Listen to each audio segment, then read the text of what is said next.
You know what I think would be really cool? A machine that measures how much you talk and how many words you say in a day. You know why? Because the amount of words you say in a day is one of the most important things ever. After all, talking makes you a better person, and the more you talk, the more people will like you. Am I right? No. Of course I'm just joking. I wasn't kidding about the machine, though. That would be pretty neat. But anyway, today's episode of Marebear Speaks isn't irrelevant. This episode is about conversationalists. Now, when you're talking about conversationalists, there are decent ones and not so good ones. To be a good conversationalist, I think you have to be able to do these three things.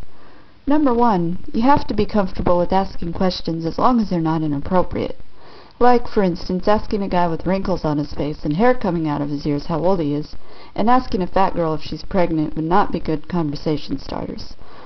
On the other hand, asking someone how they're doing or how their day was going would be appropriate conversation starters. Now granted, you don't want to ask too many questions, or that's just going to drive whoever you're talking to insane. Second, you have to know when to stop talking or when not to talk at all. Now, I enjoy hearing a good story every now and then as long as it holds my attention.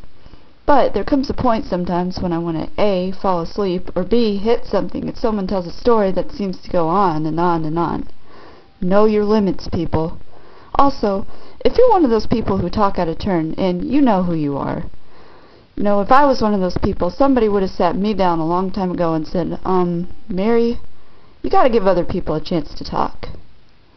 Well, anyway, if you're one of those people, you're probably going to say something you don't mean and end up hurting someone's feelings.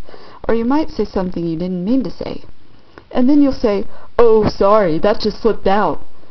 If it really did just slip out, that's fine. But try to listen to the sound of your voice if you apologize. People can usually tell if you're being sincere or not.